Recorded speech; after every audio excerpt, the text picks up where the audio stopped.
Opgave 29,24. Guide vejledning til lineær programmering af Lukas og Sigurd. Først og fremmest er der lige opstillet her de forskellige metoder, hvordan man kommer frem til det. 5 steps til... Der er de første 5 steps her, hvor i at der er indgivet nogle hyperlinks, så hvis man får brug for noget specifikt, hvis man sidder i en given situation, så kan man hurtigt komme frem til det, man leder efter. Yes, og vi vil nu gå i dybden med et konkret eksempel. Først og fremmest så skal du definere de 2 variabler x og y, og det er, som jeg har skrevet i den blå boks, som regel oplyst og kan aflæses i opgavebeskrivelsen. Man skal bare være opmærksom på de, de har den samme enhed. Derefter så vil du typisk skulle opstille et relevant skema med de oplysninger, som der bliver opgivet.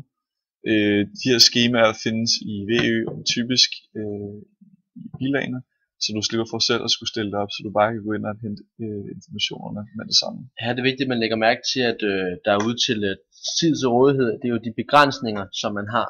Altså, så man får at vide, hvor meget man skal bruge hver især af x'erne, eller k'erne og y'erne, og så ved du, hvor meget du skal bruge til hver til produktion, samlefunktioner, hver af de 3 funktioner, og så ved du så, hvor meget du har i alt. Så det er det, man skal udregne, hvor mange hver især du må bruge overordnet set. Ja. Og de linjer kan man så lave op til nogle grænseslinjer, eller det skal man gøre, for det ser mere lidt læsligt. Ja, for at du kan tegne det ind i ja, også det, ja. I det program, vi bruger. Og der kan man sige, der skal du bare tage, først så skal du sætte den op, som den står, og dernæst, som man kan se her, og dernæst skal man så isolere y ved at dividere med y hele vejen hen, det vil sige, man dividerer med 12. Først så siger du altså 6 divideret med 12, det giver en halv, og så siger du 108 divideret med 12, det giver 9. Og det gør du så med de 3 funktioner, der nu er. Og det er det samme, det der med farverne, det er bare for, her der er den skrevet op med først, der fjerner vi x'et, dit indtekst, det kan du se, det bliver så til minus x ved at flytte over på den anden side, og bagefter så dividerer du tom med 12 for at få y til at stå alene, og så bliver det rykket om, så ja, som Lukas siger, så er det sådan man gør. Når du så har fået de her forskellige ligninger, så kan du så indtegne dem i dit i graph, og det skulle nogenlunde komme til at se sådan her ud i det her eksempel, hvor vi kan se de 3 begrænsningslinjer. Og derudover så er der selvfølgelig også begrænsningslinjer, i og med at det skal være over 0. Og det er jo vigtigt at igen at pointere, men husk at man afgiver hvad der er y og hvad der er x, og så man også har linjerne, eller koordinatsystemet passer til det nogenlunde lidt læseligt også. Yes.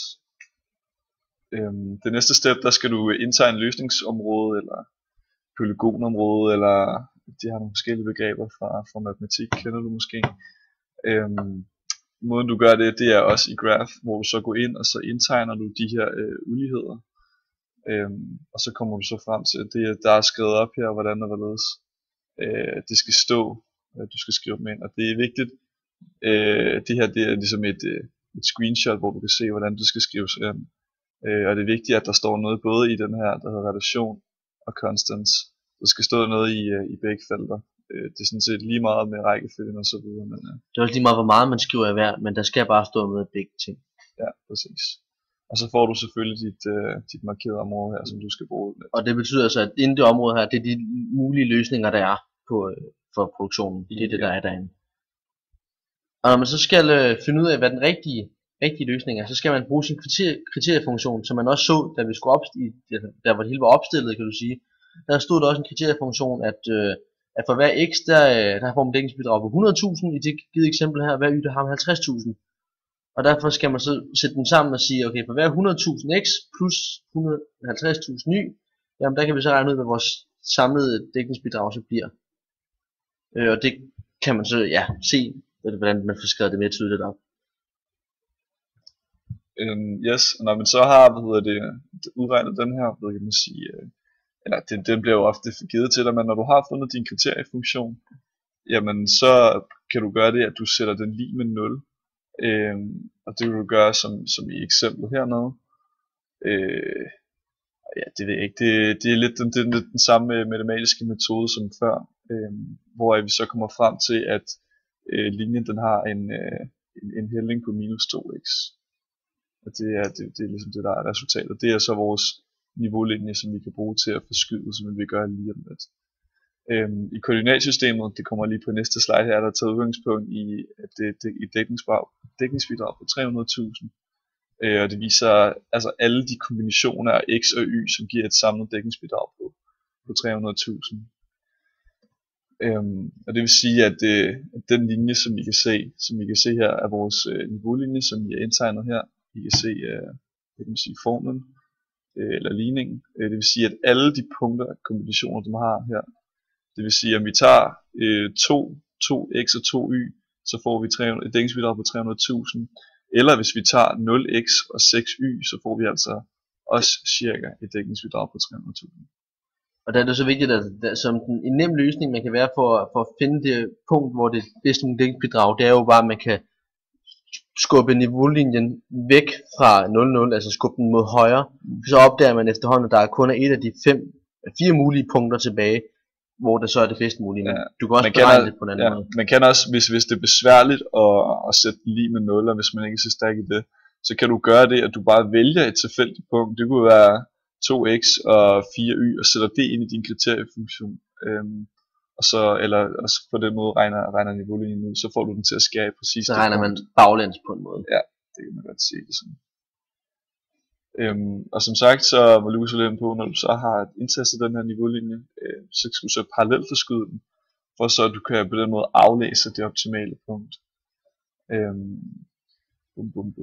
Og ja, hvis det kommer der eksempel på her på de næste slides, at i det her tilfælde vil det optimale løsningspunkt være i punktet, hvor at vi har en værdi, der hedder x er lige med 5, og en værdi, der hedder y er lige med 5. Og det betyder jo så, at der afsættes henholdsvis 5 stykker af MSK og 5 stykker VSK. Det, som så giver det største mulige dækningsbidrag for virksomheden. Ja, korrekt. Og der er en grafisk illustration af det her, hvor man kan se, at det er den samme linje, der er bare parallelt forskudt ud, og så kan vi så se, at det her det vil være det yderste punkt i vores polygonområde, som vil være det mest optimale. Man kan så i givet tilfælde, hvis det er jo ikke altid det er lige til, at det er sådan nemme tal som 1, 2, 3, 4, 5.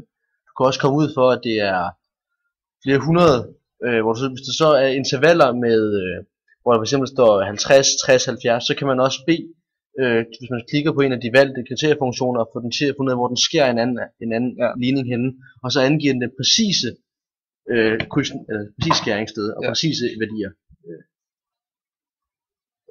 Derudover så kan du også finde frem til det ved hjælp af en matematisk metode. Hvad kan man sige?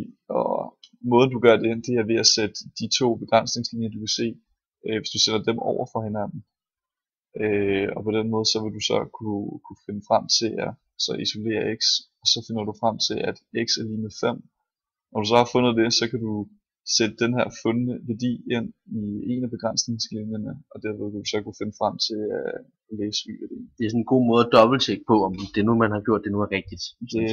Ja, lige præcis. Det kan være en fordel ved at tjekke op på det. Men ellers så i opgaverne, så skulle det være godkendt, hvis du bare bruger aflæsningsmetoden. Og det sidste punkt, det er jo så, at vi skal beregne det samlede dækningsbidrag, og hvad det er for en kombination, de skal vælge. Og vi fandt jo frem til før, at hvor mange de skulle producere af hver slags. Vi fik jo tidligere opgivet, i forhold til vores kriteriefunktion, hvad dækningsbidraget var på et antal x.